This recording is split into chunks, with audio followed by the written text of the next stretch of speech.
அவர் துதிக்கு பாத்திரர், ஆராதனைக்கு உரியவர். அவர் தான் எல்லாவற்றுக்கும் பாத்திரர். அப்படின்னா என்ன? அவர் துதிக்கு பாத்திரர் அப்படின்ற போது, நான் ஒரு சர்மன் கேட்கும்போது ஒரு வர்ஷிப் பண்ணிட்டு இருந்தவங்க, ஒரு ஊழியக்காரங்க வந்து அந்த துதிக்கு பாத்திரர் அப்படின்னா, எனக்கு அவர் நன்மை செஞ்சா, நன்மையான வாழ்க்கை கொடுத்தா, இல்லை நல்ல கணவர், நல்ல மனைவி, இல்லை நல்ல வேலை, நல்ல சம்பாத்தியம், இது மாதிரி நல்ல சுகம் கொடுத்தா மாத்திரம் துதிக்கு பாத்திரர் இல்லை. என்ன எந்த சூழ்நிலையில் நான் இருந்தாலும் ஒரு நன்மைக்காக நான் காத்திருக்கிறேன், இல்லை ஒரு விடுதலைக்காக நான் காத்திருக்கிறேன், ஏதோ ஒரு எதிர்காலத்துக்காக காத்திருக்கேன்னா அப்பவும் அவர் என் துதிக்கு பாத்திரர். ஏன் அப்படின்னா எல்லா சூழ்நிலையிலும் அவர் துதிக்கு பாத்திரர். ஏதாவது செஞ்சா மட்டும் நான் என் ஆண்டவரை துதிக்க மாட்டேன்.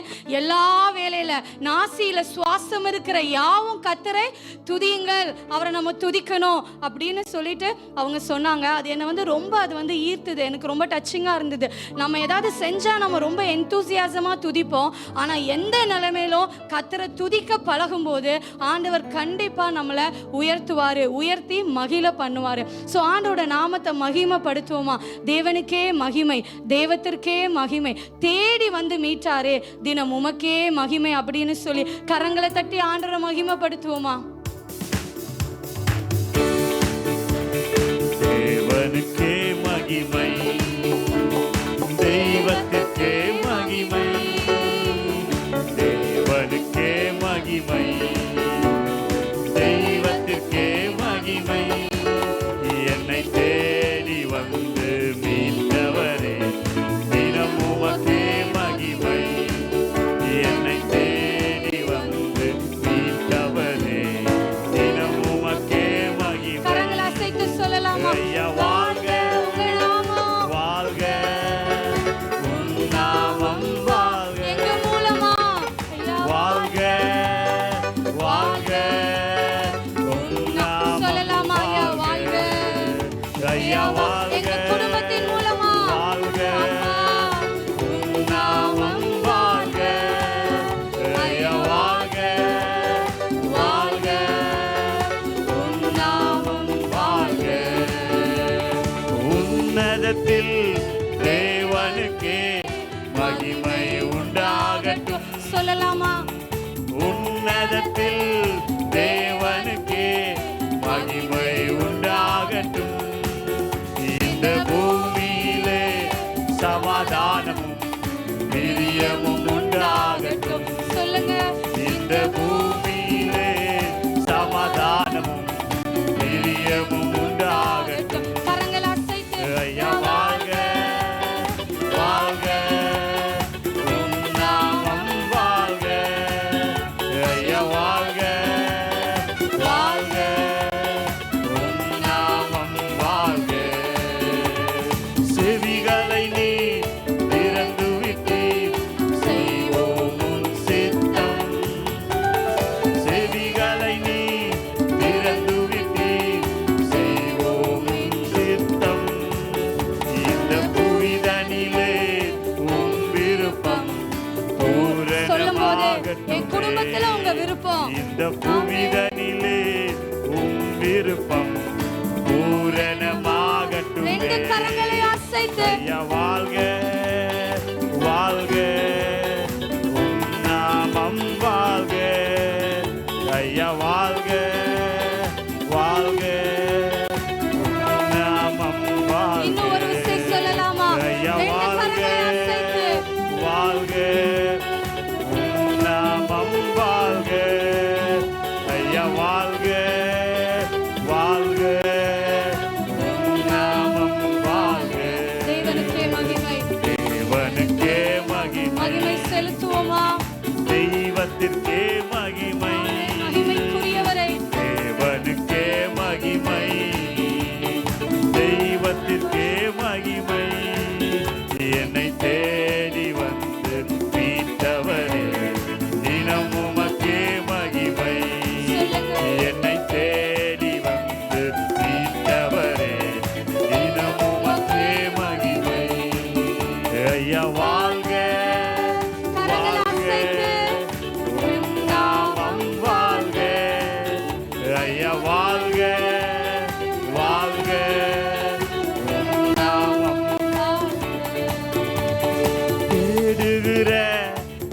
அனைவருமே மகிழ்ந்து களி கூறட்டும். தேடுகிற அனைவருமே மகிழ்ந்து களி கூறட்டும். உம்மை பாடுகிற யாவருமே பரிசுத்தமாகட்டுமே. உம்மை பாடுகிற யாவருமே பரிசுத்தமாகட்டுமே. ஐயா வாழ்க, ஐயா வாழ்க, வாழ்க, உம் நாமம் வாழ்க. ஐயா வாழ்க, வாழ்க, உம் நாமம் வாழ்க. ஐயா வாழ்க, வாழ்க, உம் நாமம் வாழ்க. ஐயா வாழ்க, வாழ்க, உம் நாமம் வாழ்க. என்னை தேடி இயேசு வந்தார். என் வாழ்வை மாற்றிவிட்டார். மாற்றுகிற தேவன். என்னை தேடி இயேசு வந்தார். என் வாழ்வை மாற்றிவிட்டார். கரங்களை அசைத்து சொல்லலாமா? அல்லேலூயா நான் பாடுவேன். அல்லேலூயா நான் பாடுவேன். ஆடி பாடி துதித்திடுவேன். ஆடி பாடி துதித்திடுவேன். என்னை தேடி தலைக்கு மேல கரங்களை தட்டி உற்சாகமா, தலைக்கு மேல கரங்களை தட்டலாமா? என்னை தேடி இயேசு வந்தார். என் வாழ்வை மாற்றிவிட்டார். மகனானே, மகனானே, நான் மகளானே. மகனானே, நான் மகளானே. அப்பா பிதாவே என்றழைக்கும். அப்பா பிதாவே என்றழைக்கும். உரிமையை எனக்கு தந்தார். உங்களுக்கு அவர் கொடுத்திருக்கிறார். உரிமையை எனக்கு தந்தார். சொல்லலாமா? உரிமையை, உரிமையை எனக்கு தந்தார்.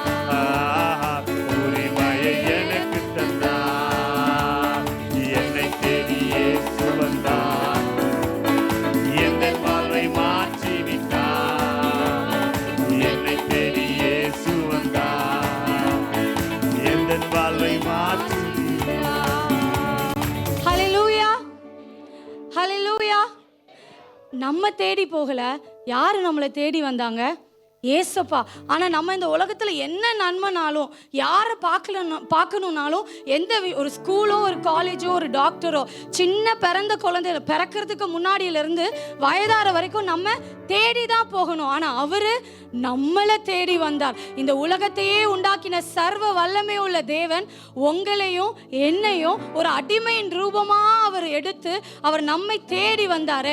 அப்போ நம்ம என்னென்னமோ விஷயம் தேடிட்டு இருக்கிறோம்ல, அதெல்லாம் அவர் கொடுக்கிறது அதிக நிச்சயம் தானே. ஏன்னா நான் தேடி போகலையே, அவரே நம்மளை தேடி வந்தாரு. அந்த அப்பாவுக்கு கரங்களை உயர்த்தி, அப்பா உமக்கு நன்றி அப்பா, என்ன தேடி நீங்க வந்தீங்கப்பா, அதற்காக உமக்கு நன்றின்னு சொல்லுங்க. அப்பா இந்த உலகத்துல மனுஷன் தேடி அலைகிறது அநேக விஷயம், ஆனா நீங்க என்ன தேடி வந்தீங்களே, உமக்கு நன்றின்னு சொல்லுங்க. அப்பா அந்த ரட்சிப்பை எனக்கு கொடுத்தீங்களே, அதற்காக உமக்கு நன்றி அப்பா. பிதா என்று கூப்பிட அப்பா புத்திர சுவிகாரத்தின் ஆவியை எனக்கு கொடுத்தீங்களே, உமக்கு நன்றி அப்பா. ஆவி தந்தார், தூய ஆவி தந்தார் அப்பா, உமக்கு நன்றி அப்பா, உமக்கு நன்றி அப்பா. கரங்களை உயர்த்தி சொல்லுவோமா? தூய ஆவி தந்தார். ஆவி தந்தார், தூய ஆவி தந்தார். வல்லமையும் அன்பும் ஞானமும் கொண்ட, வல்லமையும் அன்பும் ஞானமும் கொண்ட பரிசுத்த ஆவி தந்தார். ஆஹா பரிசுத்த ஆவி தந்தார். என்னை தேடி இயேசு வந்தார். எழுந்து நின்று பாடுவோமா? என் வாழ்வை மாற்றி விட்டார். என்னை தேடி உற்சாகமா என்ன தேடி அந்த பெரிய தேவன் வந்தாரே, என் வாழ்வை மாற்றி விட்டார். ஆவி தந்தார், ஆவி தந்தார், தூய ஆவி தந்தார். ஆவி தந்தார், தூய ஆவி தந்தார். உற்சாகமா கரங்களை தட்டி ஞானம் கொண்ட, வல்லமையும் அன்பும் ஞானம் கொண்ட பரிசுத்த ஆவி தந்தார். ஆஹா, பரிசுத்த ஆவி தந்தார். என்னை தேடி இயேசு வந்தார், எந்தன் வாழ்வை மாற்றி விட்டார். சொல்லலாமா? என்னை தேடி இயேசு வந்தார், எந்தன் வாழ்வை மாற்றி விட்டார். ஆவி தந்தார், ஆவி தந்தார், தூய ஆவி தந்தார். ஆவி தந்தார், தூய ஆவி தந்தார். வல்லமையும் அன்பும் ஞானமும் கொண்ட, வல்லமையும் அன்பும் ஞானமும் கொண்ட பரிசுத்த ஆவி தந்தார். பரிசுத்த ஆவி தந்தார். சொல்லலாமா? என்னை தேடி இயேசு வந்தார், எந்தன் வாழ்வை மாற்றி விட்டார். என்னை தேடி இயேசு வந்தார், எந்தன் வாழ்வை மாற்றி விட்டார். அப்படியே கரங்களை உயர்த்தி, அப்பா என் வாழ்க்கையை நீங்க மாற்றினீங்களே, அதற்காக உமக்கு நன்றி அப்பா. ஓ நன்றி, நீங்க என்னை தேடி வந்ததுனால தான் அப்பா என் வாழ்க்கை மாறினதுப்பா. அப்பா மாறினதுப்பா, அதற்காக உமக்கு நன்றி. நீங்க வராம இருந்திருந்தா அப்பா எனக்குள்ள ஒரு மாற்றமே வந்திருக்காது. நீங்க தேடி வந்தீங்களே, அதற்காக உமக்கு நன்றி. தேங்க்யூ ஜீசஸ்னு சொல்லலாமா? எனக்குள்ள ஒரு மாற்றத்தை அப்பா நான் பார்க்க எனக்கு உதவி செஞ்சீங்களே, அதற்காக உமக்கு நன்றி. எங்களை தேடி வந்ததற்காக உமக்கு நன்றி. அது மாத்திரம் இல்ல, அவர் ஆவி தந்தாரா, பரிசுத்த ஆவி தந்தார். அன்பும் பலமும் ஞானமும் நிறைந்த பரிசுத்த ஆவியை தந்தாரே, அதற்கு நன்றின்னு செலுத்துவோமா? அப்பா நன்றி செலுத்துகிறோம், அப்பா நன்றி செலுத்துகிறோம். ஆவியானவரே உமக்கு நன்றின்னு சொல்லுங்க. எந்த நிலைமையில நான் விழுந்தாலும் அந்த உலர்ந்த எலும்புகள் எல்லாம் உயிர் பெயர் செய்கிற ஆவியானவர் அவர் உங்களுக்கு கொடுத்தாரே, ஆவியானவரை கொடுத்தாரே. உலக மனிதன் அவன் விழுந்தாலும் எழும்ப முடியாதுங்க. அவன் விழுந்தா சோர்ந்து போனா எழும்ப முடியாது. ஆனா நீதிமான் 7 தரம் விழுந்தாலும் ஆண்டவர் எழும்ப பண்ணுகிறாரே, உலர்ந்த நிலைமைகளை எழும்ப பண்ணுகிறாரே. அந்த ஆவியானவருக்காக ஓ நன்றி அப்பா, ஓ நன்றி ஆவியானவரே, ஓ நன்றி அப்பா. ஓ இன்னும் ஆண்டவரே எங்களை பலப்படுத்துங்க அப்பா. இன்னும் எங்க பலவீன பகுதிகள் எல்லாம் அப்பா நீங்க பலப்படுத்துங்கன்னு கேட்பீங்களா? அப்பா எங்களை பலப்படுத்துங்க ஆவியானவரே, உமக்கு நன்றி அப்பா. இப்பொழுதும் இந்த வாசகொடுகையினுடைய 2வது செய்தியாக அருமையான தேவனுடைய தாசன் ராமசுவாமிகள் நம்முடைய மத்தியில் இருப்பது மிகுந்த சந்தோஷம். பயர் ரிவைவல் மினிஸ்ட்ரி என்று சொல்லக்கூடிய ஊழியத்தை அருமையான தேவனுடைய தாசன் இந்தியாவிலும் உலகத்தின் பல பகுதிகளிலும் கர்த்தருடைய அபிஷேக அக்னியை பற்ற வைக்கிற ஒரு ஊழியத்தை அருமையான தேவனுடைய தாசனுடைய கரத்தில் கர்த்தர் கொடுத்திருக்கிறார். எனவே அவர்கள் இந்த நாளிலே நம்முடைய மத்தியில் இருப்பது மிகுந்த சந்தோஷம். எனவே அருமையான தேவனுடைய தாசனை இப்பொழுது கரங்களை தட்டி உற்சாகத்தோடு கூட நாம் வரவேற்கலாம். கர்த்தர் பேசுகிற நேரம். ஆமேன். ஆண்டவரும் இரட்சகருமான இயேசு கிறிஸ்துவின் ஈடு இணையற்ற நாமத்தினால் உங்கள் யாவருக்கும் அன்பின் வாழ்த்துக்கள். தேவன் தாமே தமது நன்மையினாலும் கிருபையினாலும் உங்கள் ஒவ்வொருவரையும் ஆசீர்வதிப்பாராக.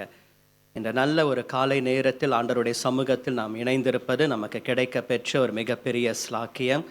தேவனுடைய கரம் எந்த முகாந்திரத்தோடு இன்றைக்கு நாம் எல்லாரையும் இந்த இடத்தில் கூட்டி சேர்த்திருக்கிறதோ அந்த உன்னதமான நோக்கத்தை கர்த்தர் உங்கள் ஒவ்வொருவருடைய வாழ்க்கையிலும் அவர் நிச்சயமாகவே நிறைவேற்றுவாராக. இன்றைக்கும் அவருடைய சமூகத்தில் நீங்கள் காத்திருப்பது விருதாவாய் போகாது. தேவன் இதற்கேற்ற பலனை நிச்சயமாகவே ஆண்டவர் இனி வருகிற நாட்களிலே உங்களுக்கு தந்தருளுவார். அதனாலே தேவன் நீங்கள் அவருக்காக செலவழிக்கிற இந்த காலங்கள் நேரங்கள் எல்லாவற்றையும் தம்முடைய கணக்கிலே ஆண்டவர் எழுதி வைத்திருக்கிறார். அதை அவர் ஒரு நாளும் மறந்து போகவே மாட்டார். ஏனென்றால் எபிரேயர் 6ஆம் அதிகாரம் 10ஆம் வசனம் அதை தான் சொல்கிறது. தமது நாமத்துக்காக காண்பித்த அன்புள்ள பிரயாசத்தையும் மறந்து விடுகிறதற்கு தேவன் அநீதி உள்ளவர் அல்ல என்று. ஆகையினாலே தேவனுக்காக நீங்கள் காண்பிக்கிற அன்புள்ள பிரயாசம், எடுக்கிற முயற்சிகள், அவருக்காக நீங்கள் செலவிடுகிற நேரங்கள், அவருக்காக நீங்கள் சிந்துகிற வேர்வைகள், ஓடுகிற ஓட்டம், செய்கிற ஊழியம், தியாகங்கள், இதையெல்லாம் கர்த்தர் மறந்து போகவே மாட்டார். அதை தம்முடைய கணக்கிலே ஆண்டவர் எழுதி வைத்து அதற்கேற்ற பலனை இனி வருகிற நாட்களிலே அவர் நிச்சயமாகவே உங்களுக்கு தருவார் என்பதில் சந்தேகம் கிடையாது. இந்த காலை நேரத்தில் இந்த இடத்துல நின்று ஊழியம் செய்ய தேவன் அனுகிரகம் செய்திருக்கிறார். அவருக்கு மாத்திரம் மகிமை உண்டாவதாக. அன்போடு கூட அழைப்பு கொடுத்து அறிமுகப்படுத்தின அன்பு பாஸ்டர் ஐயாவுக்கு என்னுடைய மனமார்ந்த நன்றிகள். ஆண்டவருடைய கரம் அவரோடு கூட இருந்து பெரிய காரியங்களை செய்வதாக. இப்பொழுதும் எந்த நோக்கத்தோடு இந்த நாளிலும் உபவாச நாள் என்று சபை தீர்மானித்து 12 மணி நேரம் ஆண்டவருடைய சமூகத்தில் நேரங்களை செலவிட ஆண்டவர் உணர்த்தினாரோ, தேவன் என்ற தீர்மானத்தை கொடுத்தாரோ, அந்த லெக்கை அடைய கர்த்தர் உதவி செய்தருளுவாராக. அதனாலே பவுல் நட்டாலும் அப்போலோ நீர் பாய்ச்சினாலும் விளைய செய்கிற தேவன் ஒருவர் இருக்கிறார். அதனாலே ஒரு நீதியின் விளைச்சலை கர்த்தர் சபையிலே கட்டளையிடுவாராக. ஒரு விளைச்சலை காணும்படிக்கு ஆண்டவர் அனுகிரகம் செய்தருளுவாராக. இப்பொழுதும் நாம் இருந்த இடத்தில் நாம் கண்களை மூடி நாம் ஜெபித்து ஜெப சிந்தையோடு அவருடைய வார்த்தைக்கு நேராக நாம் கடந்து செல்லுவோம். நம்முடைய இருதயம் திறக்கப்படுவதாக, நம்முடைய செவிகள் திறக்கப்படுவதாக, நம்முடைய ஆவிக்குரிய கண்கள் திறக்கப்படுவதாக. அன்றைக்கும் பவுல் சொல்லியவைகளை கவனிக்கும்படி கர்த்தர் லீதியாளின் இருதயத்தை திறந்தார். நம்முடைய இருதயம் திறக்கப்பட வேண்டியது அவசியம். காதுள்ளவன் கேட்க கடவன் என்று வேதம் சொல்லுகிறதே, அவருக்கு செவி கொடுக்கும்படி நம்முடைய செவிகள் திறக்கப்பட வேண்டியது அவசியம். தாவீது சொல்லுகிறார், உமது வேதத்தில் உள்ள அதிசயங்களை எல்லாம் நான் பார்க்கும்படி என் கண்களை திறந்தருளும் என்று. சபையே, நம்முடைய ஆவிக்குரிய கண்கள் திறக்கப்பட வேண்டிய நாட்கள். நம்முடைய ஆவிக்குரிய கண்கள் திறக்கப்பட வேண்டியது அவசியமாயிருக்கிறது. இன்றைக்கும் கர்த்தருடைய வார்த்தைக்கு நமக்கு நேராய் வருவதற்கு முன்பாக நம்முடைய இருதயம் திறக்கப்படட்டும், நம்முடைய செவிகள் திறக்கப்படுவதாக, ஆவிக்குரிய கண்கள் திறக்கப்படுவதாக. நமக்கு நன்றி செலுத்துகிறோம். நின் பாத தரிசனம், நின் பாத தரிசனம், அன்பான கரிசனம், வரும் தாவீது குமார குரு பரமனுவேலே நம்பி வந்தேனே. வரும் தாவீது குமார குரு பரமனுவேலே நம்பி வந்தேனே. நம்பி வந்தேன் மேசியா, நான் நம்பி வந்தேனே. நம்பி வந்தேன் மேசியா, நான் நம்பி வந்தேனே. அன்றைக்கும் மரியாளுடைய பாதத்திலே அமர்ந்து தன்னை விட்டு எடுபடாத ஒரு நல்ல பங்கை தெரிந்து கொண்டது போல உடைய பாதத்தில் விழுகிறோம். இன்றைக்கும் எங்களை விட்டு எடுபடாத ஒரு நல்ல பங்கை கர்த்தர் கட்டளையிடும். என் கண்மலையும் என் மீட்பருமாகிய கர்த்தாவே, என் வாயின் வார்த்தைகளும் என் இருதயத்தின் தியானமும் உமது சமூகத்தில் பிரியமாயிருப்பதாக. இயேசுவின் நாமத்தில் பிதாவே, ஆமென். வேதத்தை கையில் வைத்திருக்கிறவர்கள் என்னோடு கூட எடுத்துக்கொள்ளுங்கள். ஆபகுக் தீர்க்கதரிசியின் புஸ்தகம் 3ஆம் அதிகாரம் 2ஆம் வசனம். ஆபகுக் தீர்க்கதரிசியின் புஸ்தகம் 3:2 வாசிக்கலாம். கர்த்தாவே, நீர் வெளிப்படுத்தினதை நான் கேட்டேன், எனக்கு பயமுண்டாயிற்று. கர்த்தாவே, வருஷங்களின் நடுவிலே உம்முடைய கிரியையை உயிர்ப்பியும், வருஷங்களின் நடுவிலே அதை விளங்க பண்ணும். கோபித்தாலும் இரக்கத்தை நினைத்தருளும். 3 நாட்கள் கூட்டங்களுக்கு ஒரு வாட்ஸ்அப் இமேஜ் ஒன்று கிரியேட் பண்ணி அனுப்பிச்சிருப்பாங்க. அந்த இமேஜில் மேலே இந்த வசனம் தான் இருக்கும். அந்த வசனத்தை அப்படியே நாம் தியானிக்க தேவன் அனுகிரகம் செய்தருளுவாராக. தீர்க்கதரிசி சொல்லுகிறார், கர்த்தாவே, நீர் வெளிப்படுத்தினதை நான் கேட்டேன், எனக்கு பயம் உண்டாயிற்று. கர்த்தாவே, வருஷங்களின் நடுவிலே உம்முடைய கிரியையை உயிர்ப்பியும், வருஷங்களின் நடுவிலே அதை விளங்க பண்ணும். கோபித்தாலும் இரக்கத்தை நினைத்தருளும் என்ற ஒரு சிறு ஜெபமாக ஆபகுக் தீர்க்கதரிசி இந்த ஜெபத்தை அவர் ஏறெடுக்கிறார். இந்த வசனம் ஜெபம் நிறைந்த ஒரு வசனம். நினைத்தருளும் என்று ஜெபிக்கிறார். நீர் கோபித்தாலும் இரக்கத்தை நினைத்தருளுவீராக. ஏனென்றால் மோசேக்கு முன்பாக தேவன் தம்முடைய இரக்கத்தை கடந்து போக பண்ணினார். எவன் மேல் இரக்கமாக இருக்க சித்தமாக இருப்பேனோ அவன் மேல் இரக்கமாக இருப்பேன் என்று மோசேனிடத்தில் தேவன் பேசினார். ஏசாயா 54:7 நாம் வாசிக்கிறோம், உருக்கமான இரக்கங்களால் உன்னை சேர்த்து கொள்வேன் என்று. 103ஆம் சங்கீதத்தில் தாவீது சொல்லுகிறார், அவர் உன்னை கிருபையினாலும் இரக்கங்களினாலும் முடிசூட்டுகிறவர் என்று. ஆகையினால்தான் தீர்க்கதரிசி சொல்லுகிறார், இரக்கத்தை நினைத்தருளும் என்று. இரக்கத்தை நினைத்தருளும். வருஷங்களின் நடுவிலே உம்முடைய கிரியையை உயிர்ப்பியும், வருஷங்களின் நடுவிலே அதை விளங்க பண்ணும் என்று. இந்த வசனம் சொல்லுகிறது போல நீங்களும் நானும் கூட இந்த வருஷங்களின் நடு நாட்களிலே நாம் நின்று கொண்டிருக்கிறோம். 2025ஆம் ஆண்டின் மத்திய நாள், mid of the day, the year 2025 எது என்றால் ஜூலை மாதம் 2ஆம் தேதி, 183வது நாளாக அது கணக்கிடப்படுகிறது. இன்னும் ஒரு 3 நாட்கள் தான் இருக்கிறது. வருஷத்தின் சரியான நடுநாளிலே நாம் கடந்து வருவதற்கு. ஆகையினாலே பிரியமானவர்களே, நீங்களும் நானும் கூட இந்த வசனத்தின்படி ஏற்பாடு செய்யப்பட்டிருக்கக்கூடிய இந்த கூட்டங்களுக்கு தக்கதாக வருஷங்களின் நடு நாட்களிலே நாம் நின்று கொண்டிருக்கிறோம். இந்த வருஷத்தின் நடு நாட்களிலே நின்று கொண்டிருக்கிற நமக்கு தேவனுடைய வாக்குத்தத்தம் என்ன? ஆண்டவர் சொல்லுகிறார், வருஷங்களின் நடுவிலே தம்முடைய கிரியையை அவர் உயிர்ப்பிப்பார். தம்முடைய கிரியையை அவர் உயிர்ப்பிப்பார். எப்பொழுதோ தீர்க்கதரிசி எழுதி வைத்தார், வருஷங்களின் நடுவிலே உம்முடைய கிரியையை உயிர்ப்பியும் என்று. அது அவருக்காக மாத்திரமாக எழுதி வைத்தார்? இல்லை, அதற்கு அடுத்ததாக வருகிற சகல தலைமுறைகளுக்கும், இன்றைக்கும் நமக்கு அடுத்து வரப்போகிற சந்ததிகளுக்கும் கூட இந்த வார்த்தை நிறைவேற உண்மையுள்ளதாய் காணப்படுகிறது. ஏனென்றால் எபிரேயர் 13:8 வாசிக்கிறோம், அவர் நேற்றும் இன்றும் என்றும் மாறாதவராய் இருக்கிறார். அவர் மாறாதவராய் இருக்கிறது போல அவர் அருளிய வாக்கு தத்தங்களும் மாறாதவைகளாக காணப்படுகிறது. அபகுக் தீர்க்கதரிசி தனக்காக அவர் வேண்டிக் கொண்டாலும், கோபித்தாலும் இரக்கத்தை நினைத்தருளும் என்று கேட்டுக்கொண்டாலும், வருஷங்களின் நடுவிலே உயிர்ப்பையும் வருஷங்களின் நடுவிலே அதை விளங்க பண்ணும் என்று ஒரு தனிப்பட்ட விதத்தில் தேவனுக்கு முன்பாக வந்து நின்றாலும், இந்த வாக்கு தத்தத்துக்கு நீங்களும் நானும் சுதந்திரவாளிகளாக பங்காளிகளாக காணப்படுகிறோம். தேவன் நம்மையும் அவர் நினைத்தருளுகிறார். நம்மையும் நினைத்து அவர் ஆசீர்வதிப்பார் என்று 115ஆம் சங்கீதம் 12ஆம் வசனத்திலே வாசிக்கிறோம். இந்த வருஷத்தின் நடு நாட்களிலே இருக்கிற நம்மை தேவன் உயிர்ப்பிக்க போகிறார். அவர் நம்மை உயிர்ப்பிப்பார். அவர் நம்மை உயிர்ப்பிப்பார். எசேக்கியேல் தீர்க்கதரிசியை பார்த்து ஆண்டவர் கேட்டார், இந்த எலும்புகள் உயிரடையுமா என்று கேட்டார். தேவனுடைய பார்வைக்கு சகலமும் வெளிச்சமாய் இருக்கிறது, வெளியரங்கமாய் இருக்கிறது. அவர் எல்லாவற்றையும் அறிந்திருக்கிறார்.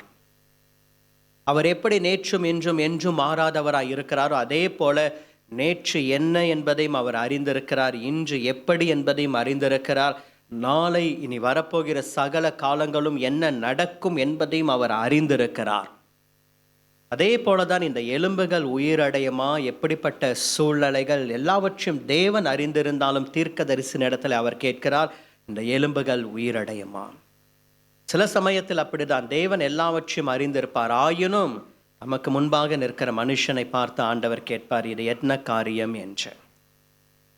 அவருக்கு தெரியும் இவனுக்கு கண் இல்லை, இவன் ஒரு குருடன் என்று. ஆகிலும் கேட்டார், நான் உனக்கு என்ன செய்ய வேண்டும் என்றிருக்கிறாய். பர்த்திமேயு சொன்னார், நான் பார்வையடைய வேண்டும். அவருக்கு தெரியும்.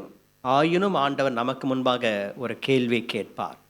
ஆதாம் எங்க இருக்கிறான் என்று தெரியும். ஆயினும் கேட்கிறார், ஆதாமே நீ எங்கே இருக்கிறாய்? இந்த எலும்புகள் உயிரடையும் என்று அவருக்கு தெரியும். ஆயினும் ஒரு கேள்வியை அந்த மனுஷனுக்கு முன்பாக வைக்கிறார், இந்த எலும்புகள் உயிரடையுமா?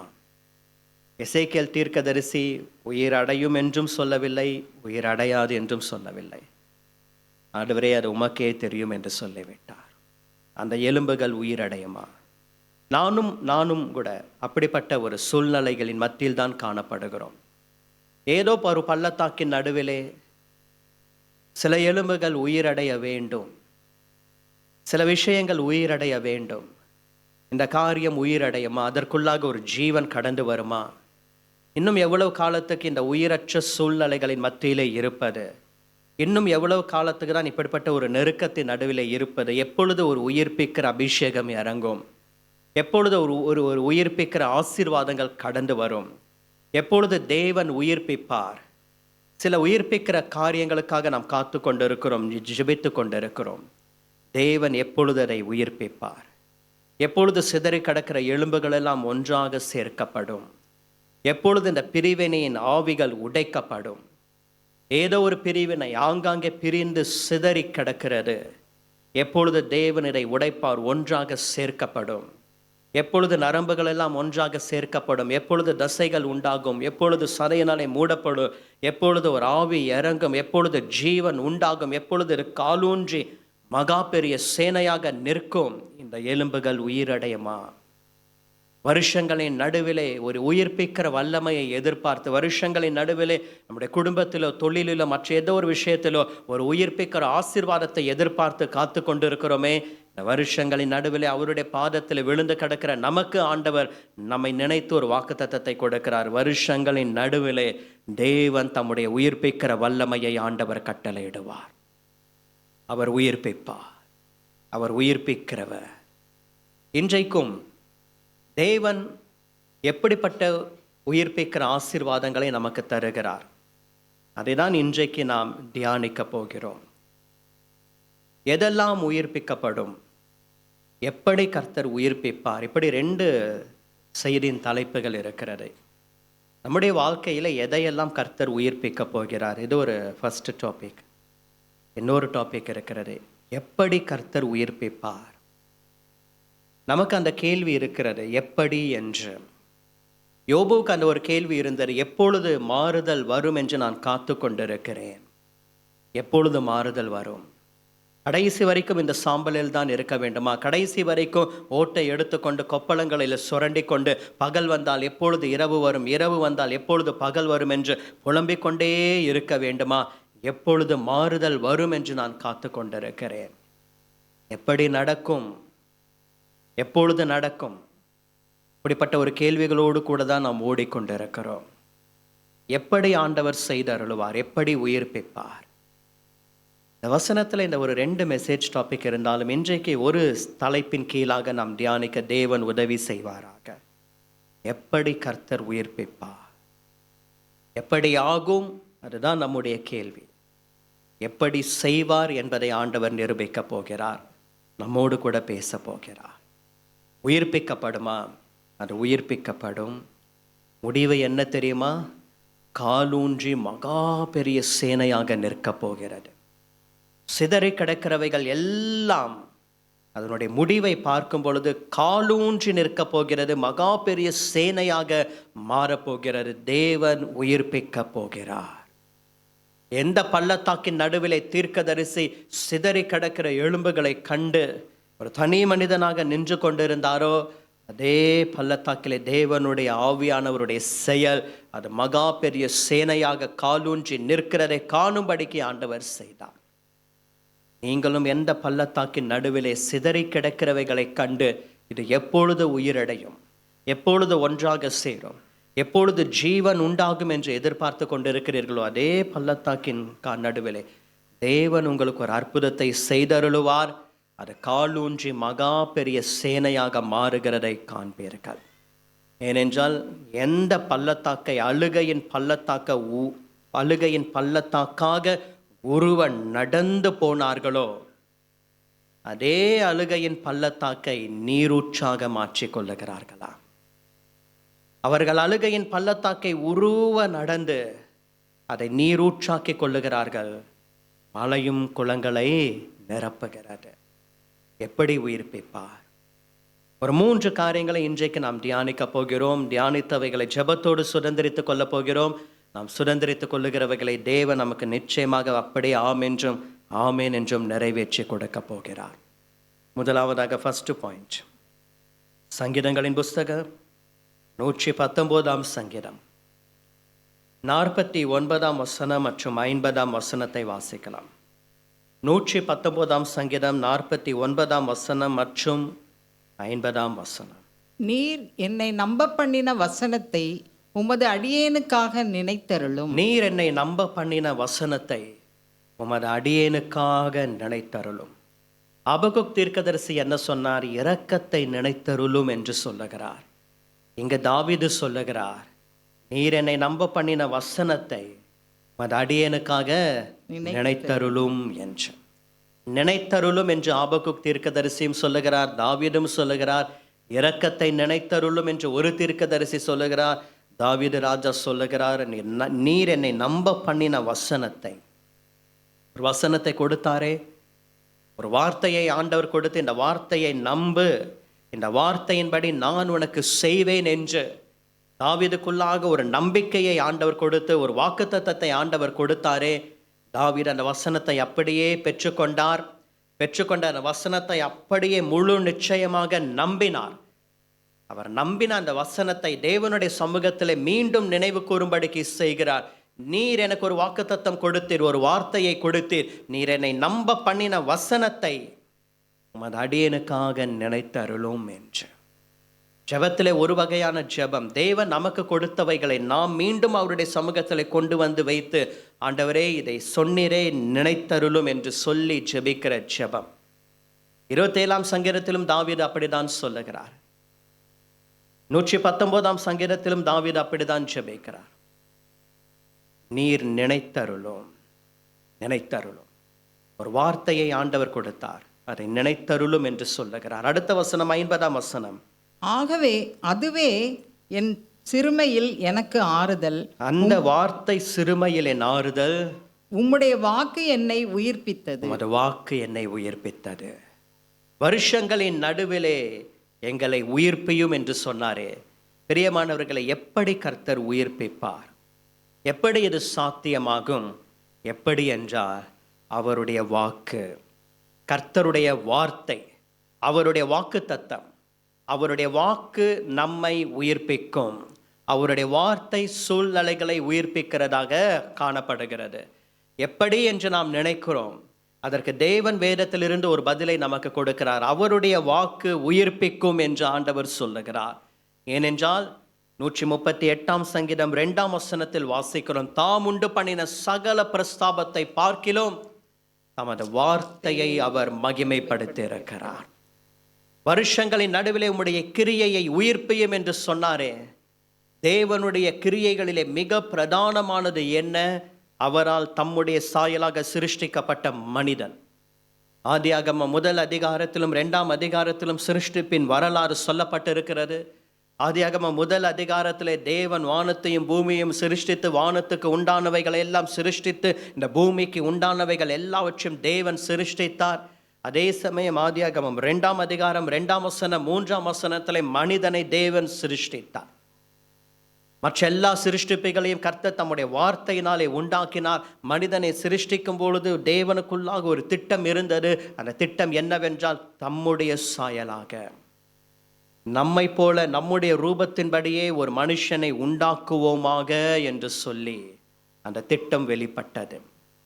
அவருடைய சாயலாக, அவருடைய ரூபத்தின்படியே ஒரு மனுஷனை உண்டாக்குவோம் என்று சொல்லி ஆண்டவர் மண்ணினாலே ஒரு மனிதனை செய்து அவனுக்குள்ளாக தம்முடைய சுவாசத்தை ஊதினால் மனுஷன் ஜீவாத்துமாவானான்.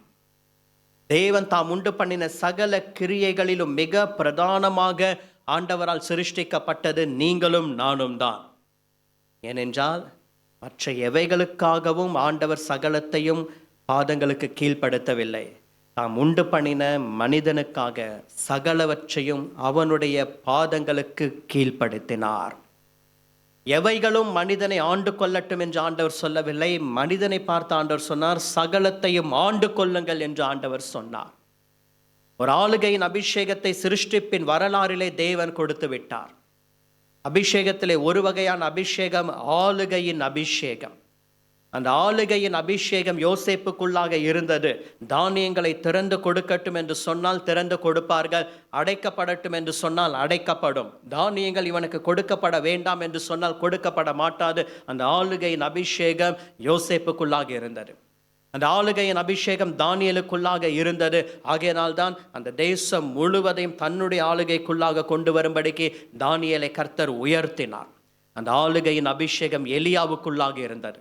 வானம் திறக்கப்படட்டும் என்றால் திறக்கப்படும், வானம் அடைக்கப்படட்டும் என்றால் அடைக்கப்படும், மழை வரட்டும் என்று சொன்னால் வரும், மழை வராது, பஞ்சம் உண்டாகும் என்று சொன்னால் உண்டாகும். அந்த ஆளுகையின் அபிஷேகம், தேவன் அந்த ஆளுகையின் அபிஷேகத்தை சிருஷ்டிப்பின் வரலாறிலே ஆண்டவர் வெளிப்படுத்தி தாம் உண்டு பண்ணின அந்த மனுஷனுக்கு சகலத்தையும் அவனுடைய பாதங்களுக்கு கீழ்ப்படுத்தினார். ஆளுகை செய்து கொள்ளுங்கள் என்று சொன்னார், ஆண்டு கொள்ளுங்கள் என்று சொன்னார். பிரியமானவர்களே, தாம் உண்டு பண்ணின அந்த மனுஷனை தம்முடைய ரூபமாக தம்முடைய சாயலாக தேவன் சிருஷ்டித்தார். அவருடைய கிரியைகளிலே மிக பிரதானமாக காணப்படுவது நீங்களும் நானும் தான். சிருஷ்டிப்புகளுக்காக ஆண்டவர் தம்முடைய ஜீவனை கொடுத்தாரா? இல்லை. உங்களுக்காக, எனக்காக. வானத்திலே உண்டாக்கப்பட்டவைகளுக்காக ஜீவன் கொடுத்தாரா? பூமியிலே சிருஷ்டிக்கப்பட்டவைகளுக்காக ஜீவன் கொடுத்தாரா? ஜீவன் இல்லாதவைகளுக்காக ஜீவன் கொடுத்தாரா? இல்லை. தம்முடைய சாயலாக சிருஷ்டிக்கப்பட்ட உங்களுக்காக, எனக்காக தம்முடைய ஜீவனை தேவன் கொடுத்திருக்கிறார் என்றால் அவருடைய கிரியைகளிலே மிக பிரதானமாக விசேஷமாக கருதப்படுகிறவர்கள் யார் என்றால் நீங்களும் நானும் தான். ஆகையினால் தான் வருஷங்களின் நடுவிலே அவருடைய கிரியையாகிய நமக்கு ஆண்டவர் சொல்லுகிறார், தம்முடைய வாக்கின்படி கர்த்தர் நம்மை உயிர்ப்பிப்பார். அவருடைய வார்த்தையின்படி கர்த்தர் நம்மை உயிர்ப்பிப்பார். தாவீது அதைதானே சொல்லுகிறார், தாம் உண்டு பண்ணின சகல பிரஸ்தாபத்தை பார்க்கிலும், வானத்தை பார்க்கிலும், பூமியை பார்க்கிலும், வானத்தில் உள்ளவைகளை பார்க்கிலும், பூமியில் உள்ளவைகளை பார்க்கிலும் வார்த்தையை கர்த்தர் மகிமைப்படுத்தி இருக்கிறாரே. அந்த வார்த்தை உயிர்ப்பிக்கிற வல்லமை நிறைந்த வார்த்தைகள். இந்த உலகத்தின் ஆரம்பத்தில் ஒன்றுமே கிடையாது. வானம் இல்லை, பூமி இல்லை, சூரியன், சந்திரன், நட்சத்திரங்கள், கோள்கள், இந்த பூமியிலே இருக்க வேண்டிய நிலப்பரப்பு, நீர்ப்பரப்பு, செடிகள், மரங்கள், கனிகள், கொடிகள் எதுவும் இல்லை. ஒன்று இருந்தது, ஆதியிலே வார்த்தை இருந்தது. அந்த வார்த்தை தேவனிடத்தில் இருந்தது. அந்த வார்த்தை தேவனா இருந்தது. அந்த வார்த்தையின் மூலமாக சகலமும் உண்டாவதாக உண்டாவதாக என்று சொல்லி தேவன் எல்லாவற்றையும் உண்டாக்கினார். யோவான் 11ஆம் அதிகாரத்தை வாசிக்கும் பொழுது தாம் மிகவும் நேசித்த ஒரு குடும்பம், மார்த்தாள், மரியாள், லாசரு. பெத்தானியா என்ற கிராமத்துக்கு எப்பொழுதெல்லாம் இயேசு போவாரோ அப்பொழுதெல்லாம் ஒரு வீட்டிலே தங்குவார்.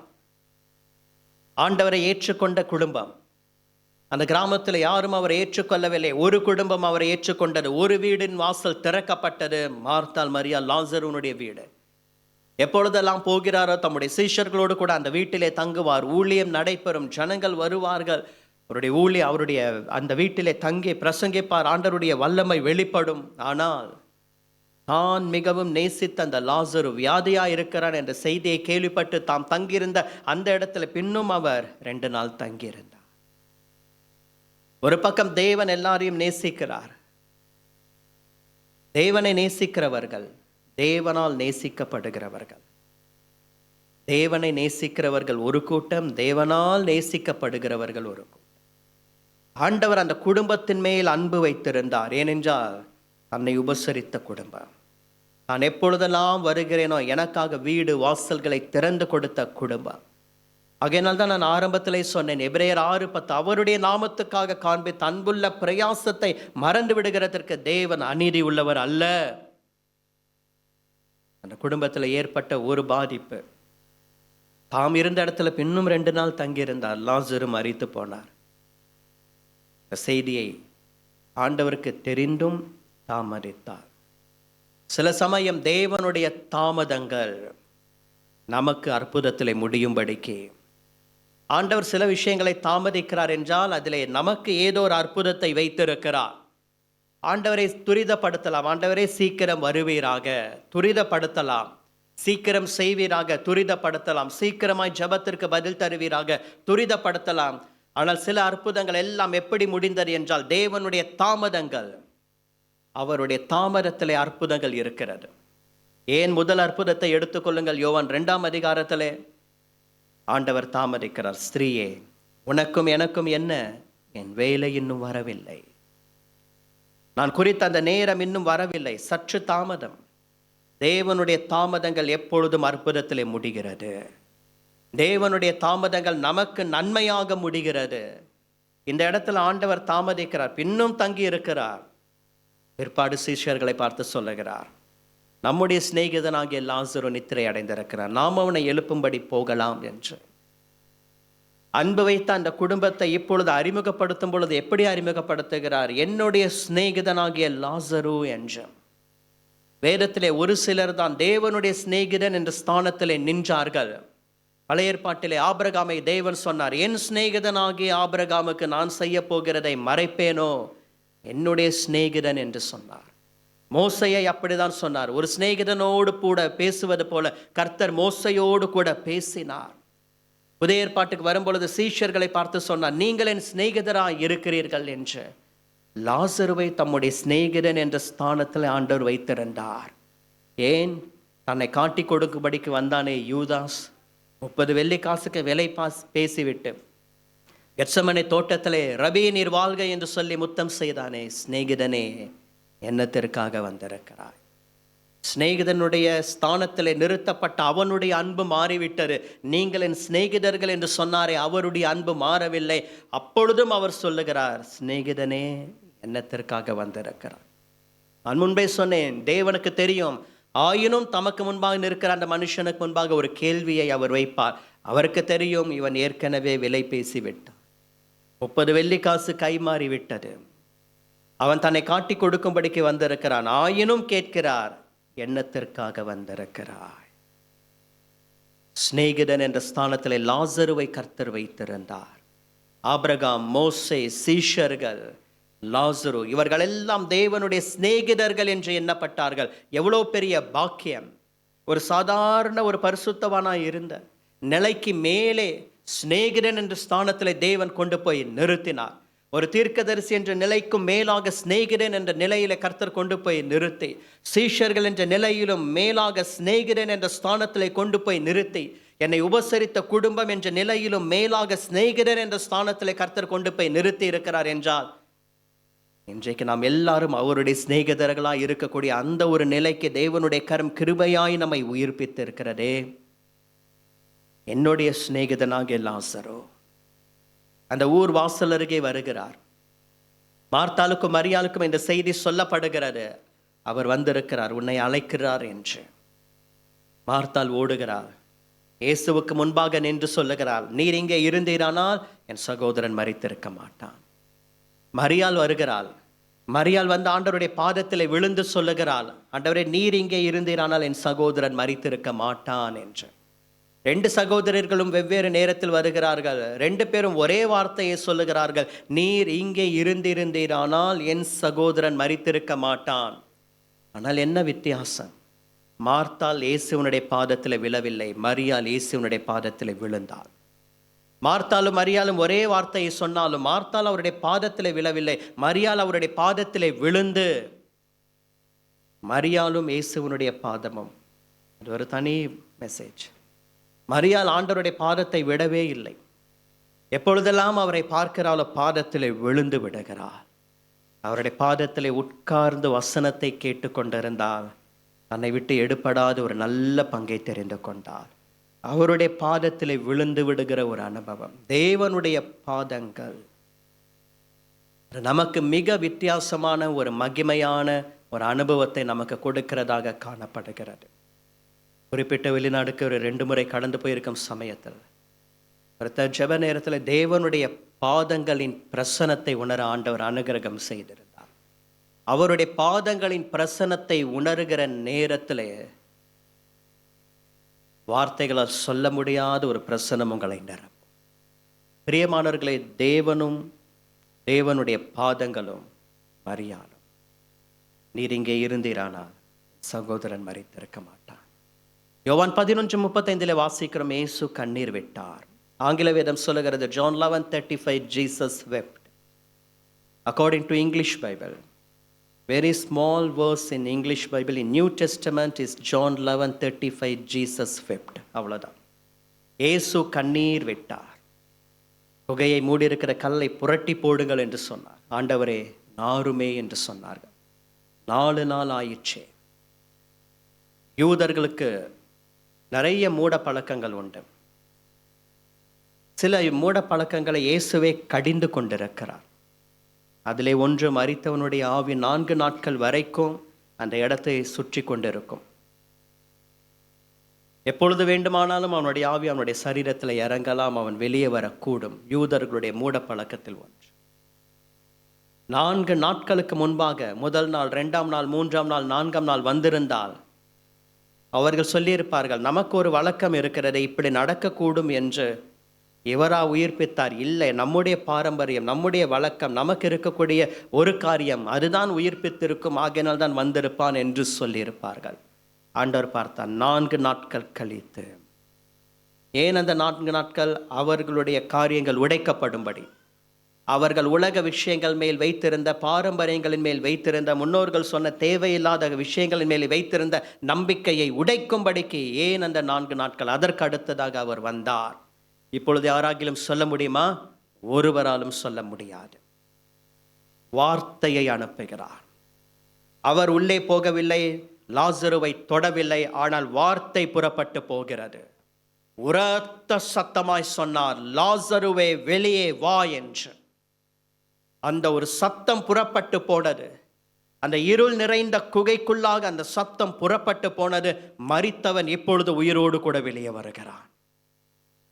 லாசருனுடைய கைகள், கால்கள் பிரேத சிலையினாலே சுற்றப்பட்டு இருந்தது, முகமும் சுற்றப்பட்டு இருந்தது. எப்படி அந்த சத்தத்தை கேட்டார்? எப்படி எழுந்தார்? எப்படி நடந்து வந்தார்? உள்ளே யாராகிலும் போனார்களா? பெத்தானியா கிராமத்தை சேர்ந்த உள்ளே யாராகிலும் போய் அவனை எழுப்பி விட்டார்களா? இல்லை. சகோதரர்கள் இந்த இடத்துல இருக்கிறார்கள், சீஷர்கள் பக்கத்தில் இருக்கிறார்கள், ஊர் மக்கள் அழுது கொண்டு இருக்கிறார்கள். வார்த்தை புறப்பட்டு போனது. அந்த வார்த்தை அவனை உயிர்ப்பித்தது. அந்த வார்த்தை அவனை உயிர்ப்பித்தது. கைகள் கால்கள் கட்டப்பட்ட நிலைமையிலே, முகம் சுற்றப்பட்டு இருக்கக்கூடிய நிலைமையிலே, எப்படி ஒரு மனிதன் அந்த வார்த்தையை கேட்டு அவன் எழுந்து நடந்து வெளியே வந்தான்? இருளுக்குள்ளாக இருக்கிற ஒரு மனுஷனுக்கு நேராக கர்த்தருடைய வார்த்தை கடந்து போகிறது. ஆகையினால் தான் வேதம் சொல்லுகிறது, அந்தகார இருளில் நின்று ஆச்சரியமான ஒளிக்கு நம்மை வரவழைத்து அவருடைய புண்ணியங்களை அறிவிக்கும்படிக்கு கர்த்தர் நம்மை தெரிந்து கொண்டார். லாசருனுடைய விஷயம் அப்படிதான். அந்தகார இருளுக்குள்ளாக, ஒரு குகைக்குள்ளாக, வெளிச்சம் இல்லாத ஒரு இருளுக்குள்ளாக இருந்த நிலையிலே தேவன் தம்முடைய வார்த்தையை அனுப்பினார். ஆச்சரியமான ஒளியாகிய அவரிடத்திற்கு கடந்து வரும்படிக்கு தேவன் அனுகிரகம் செய்தார். அவருடைய புண்ணியங்களை அறிவிக்கும்படிக்கு கர்த்தர் தெரிந்து கொண்டார். வேதம் சொல்லுகிறது, யூதர்கள் அநேகர் லாசருவின் நிமித்தம் இயேசுவின் மேல் விசுவாசம் வைத்தார்கள். ஏன் அந்த 4 நாட்கள்? தேவனுடைய தாமதங்கள் அற்புதத்திலே முடிகிறது. கர்த்தர் உங்கள் விஷயத்தை தாமதிக்கிறாரா? இன்னும் அதிகமாய் ஜெபித்தும், இன்னும் அதிகமாய் காத்திருந்தும், இன்னும் அதிகமாய் அவருடைய பாதங்களை மரியாதை போல பற்றி கொண்டு கண்ணீர் விட்டும் ஆண்டவர் உங்களுடைய விஷயத்தை இன்னும் தாமதிக்கிறாரா? பதில் வராமல் இன்னும் தாமதம் ஆகிறதா? எவ்வளவோ போராடினாலும் இன்னும் தாமதம் ஆகிறதா? தேவனுடைய தாமதங்கள் உங்களுடைய வாழ்க்கையில தாம் வைத்திருக்கக்கூடிய திட்டங்களை நிறைவேற்றுகிறது. தேவனுடைய தாமதங்கள் உங்களுக்கு தண்ணீரை திராட்சரசமாய் மாற்றுகிறது. தேவனுடைய தாமதங்கள் உலக பாரம்பரியங்களை உடைக்கிறது. தேவனுடைய தாமதங்கள் உங்கள் நிமித்தம் மற்றவர்கள் இயேசுவின் மேல் விசுவாசம் வைக்கும்படிக்கு அற்புதங்களை கொண்டு வருகிறது. தேவனுடைய தாமதங்கள் நம்மை உயிர்ப்பிக்கிறது. அவருடைய வார்த்தை நம்மை உயிர்ப்பிக்கிறது. அவருடைய வார்த்தை உயிர்ப்பிக்கிறது. பவுல் சொல்லுகிறாரே, நாங்கள் தரிசித்து நடவாமல் விசுவாசித்து நடக்கிறோம்.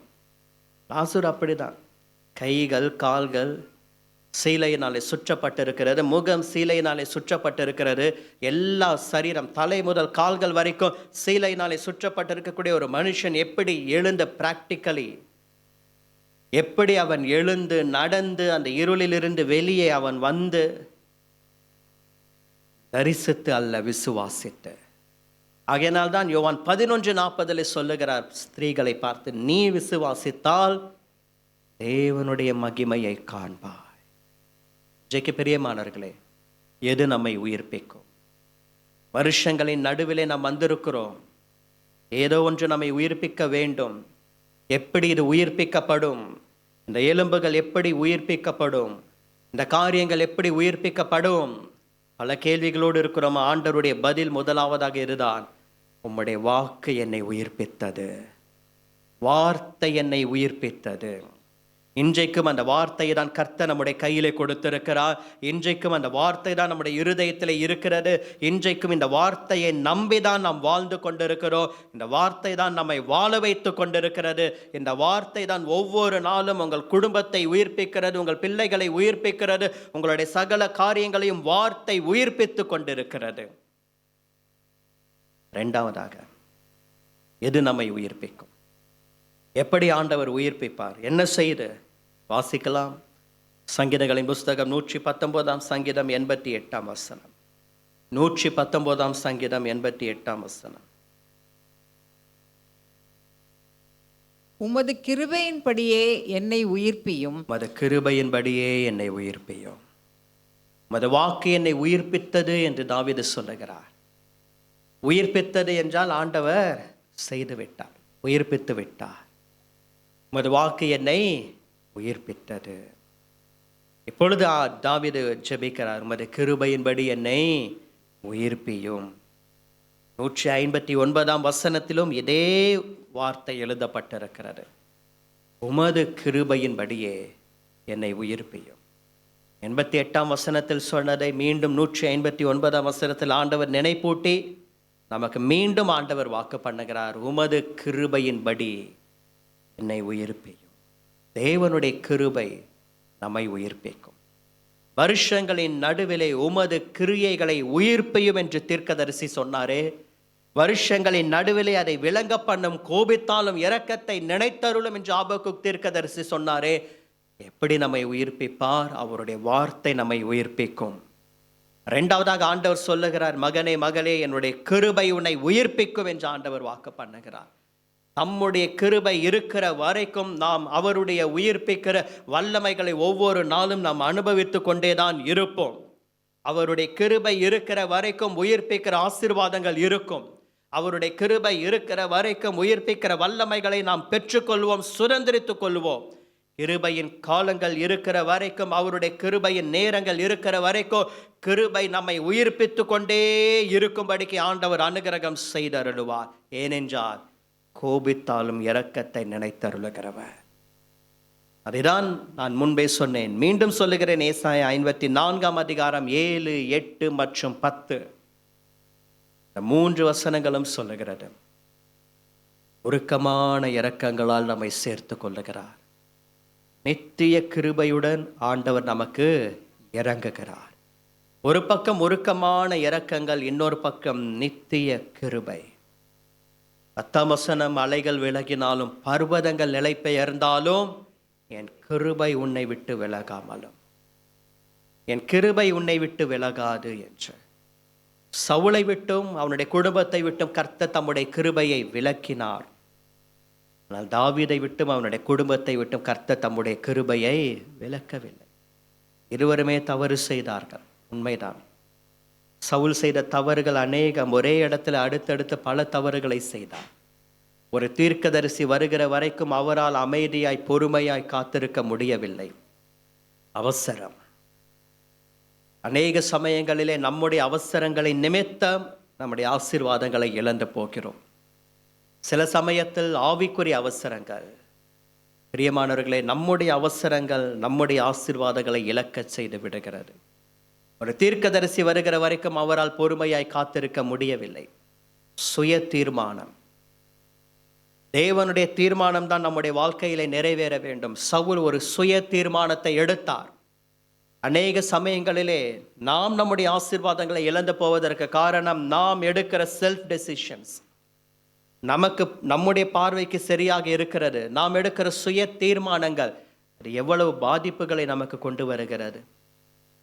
சற்று பொறுமையாக இருந்திருந்த தேவனுடைய ஆலோசனையை கேட்டிருந்தால் எவ்வளவு நலமாக இருந்திருக்கும். ராஜ்யபாரம் காப்பாற்றப்பட்டிருக்குமே. சுய தீர்மானம். மனுஷர்களை பிரியப்படுத்த நினைத்தார். புதிய ஏற்பாட்டுக்கு வரும்பொழுது பவுல் சொல்லுகிறான், நான் யாரை பிரியப்படுத்த மனதாய் இருக்கிறேன்? மனுஷனையா தேவனையா? நான் யாரை நாடி போகிறேன்? மனுஷனையா தேவனையா? நான் இன்னும் மனுஷரை பிரியப்படுத்துகிறவனாய் இருந்தால் நான் கிறிஸ்துவின் ஊழியக்காரன் அல்ல. சவுல் மனுஷரை பிரியப்படுத்தினார். அந்த சவுலும் பென்யமின் கோத்திரத்தான் தான். புதிய ஏற்பாட்டில் இருந்த சவுலாய் இருந்த பவுலாய் மாறினவரும் பென்யமின் கோத்திரத்தான். ஒன்று அவசரம், இரண்டாவதாக சுய தீர்மானம், மூன்றாவதாக மனுஷர்களை பிரியப்படுத்த நினைத்த காரியம், அடுத்து முழுமையான கீழ்ப்படிதல் இல்லை. தேவன் எல்லாவற்றையும் அழித்து போடு என்று சொன்னார், ஆனால் முழுமையாக அழித்து போட்டாரா? இல்லை. பலி செலுத்துவேன் என்று சிலவற்றை பிரித்து வைத்து விட்டார். அரைகுறையான கீழ்ப்படிதல். ஆபிரகாமுக்குள்ளாக அந்த முழுமையான கீழ்ப்படிதலை தேவன் கண்டார்.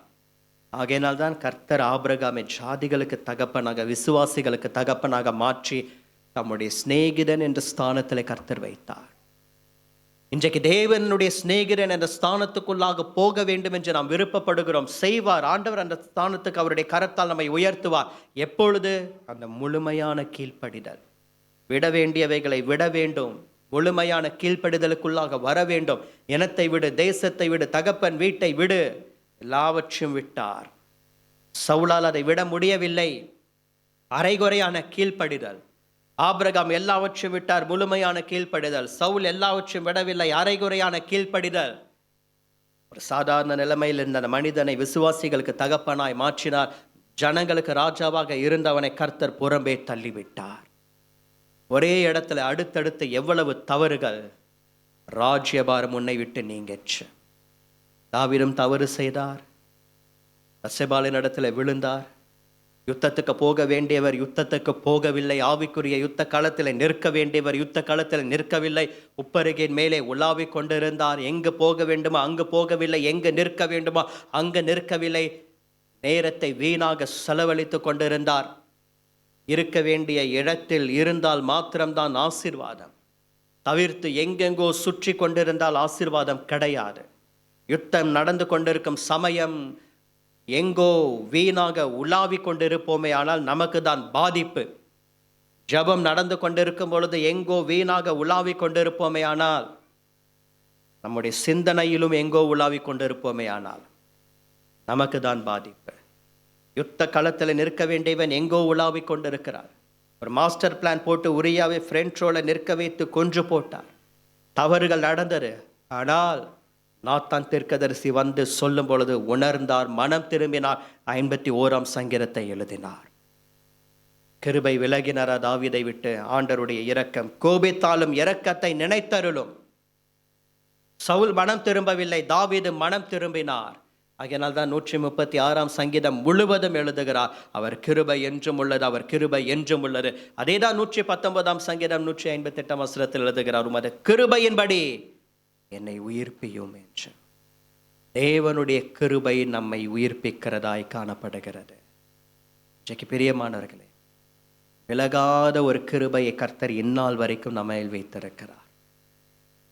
அவருடைய கிருபை நம்மை விட்டு விலகவில்லை என்பதற்காக நாம் பரிசுத்தவான்களா? நாம் நீதிமான்களா? இல்லை. நாம் உண்மை உள்ளவர்களா? கிடையாது. நீதி எல்லாம் அழுக்கான கந்தையை போல காணப்படுகிறது. நாம் உண்மை இல்லாதவர்கள் என்று வேதம் சொல்லுகிறது. ஏனென்றால் நாம் உண்மை இல்லாதவர்களாய் இருந்தாலும் அவர் உண்மை உள்ளவராய் இருக்கிறார். நாம் உண்மை இல்லாதவர்கள், நாம் பரிசுத்தவான்கள் அல்ல. நம்முடைய ஜெபம் குறைவு, நாம் வேண்டிக் கொள்வது குறைவு, எல்லாமே குறைவு. நம்முடைய பலன் குறைவு.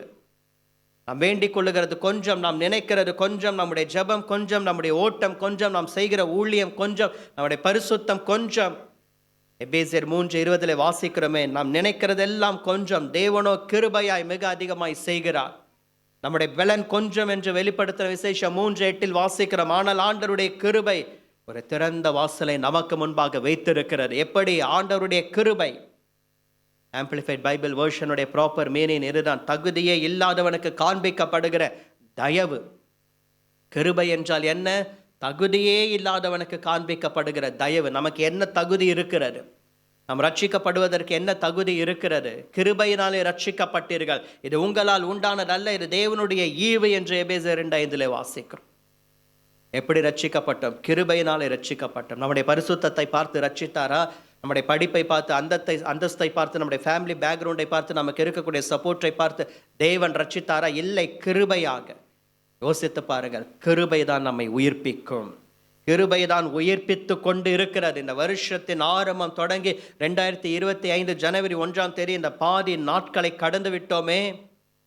6 மாத காலம் எது ஒவ்வொரு நாளும் ஒவ்வொரு நிமிஷமும் நம்மை உயிர்ப்பித்தது? கிருபை நம்மை உயிர்ப்பித்தது.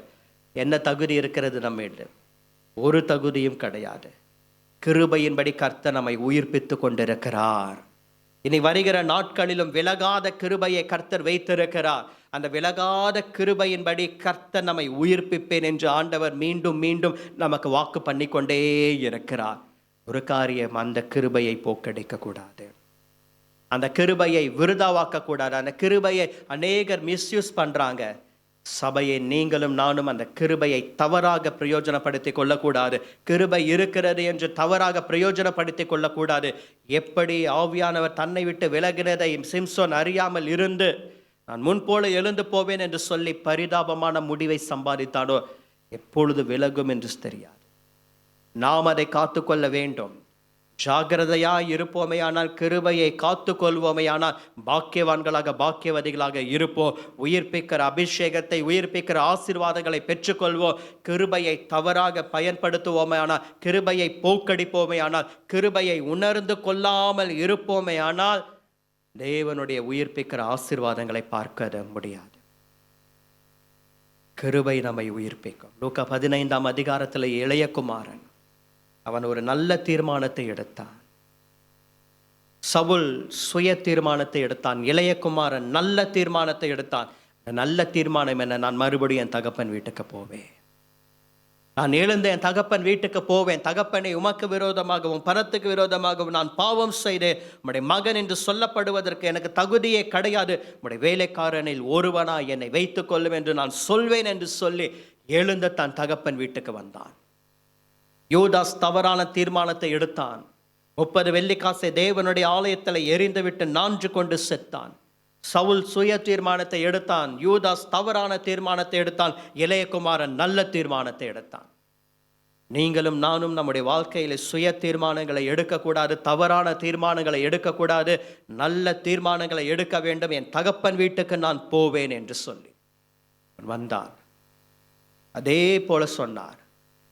எப்படி தான் எழுவதற்கு முன் ஒரு தீர்மானத்தை எடுத்தாரோ அதே தீர்மானத்தோடு பிரயாணப்பட்டு வந்தான். வழியிலே அவனுடைய தீர்மானம் மாறவில்லை. அவனுடைய ஊர் வாசலுக்குள்ளாக வரும்பொழுது தீர்மானம் மாறவில்லை. தகப்பன் வீட்டை பார்க்கும் பொழுது தீர்மானம் மாறவில்லை. தகப்பனை பார்க்கும் பொழுதும் தீர்மானம் மாறவில்லை. ஒரே தீர்மானத்தோடு கூட பிரயாணப்பட்டு வந்தான். ஒரே தீர்மானத்தோடு கூட நம்முடைய ஆவிக்குரிய ஓட்டம் இருக்க வேண்டும். ஒரே தீர்மானத்தோடு கூட லெக்கை நோக்கி போக வேண்டும். அந்த தீர்மானத்திலே மாற்றம் என்பதே இருக்கக்கூடாது. வழியிலே தீர்மானங்களை மாற்றிக் கொள்வதற்கு சூழ்நிலைகள் ஏற்பட்டது.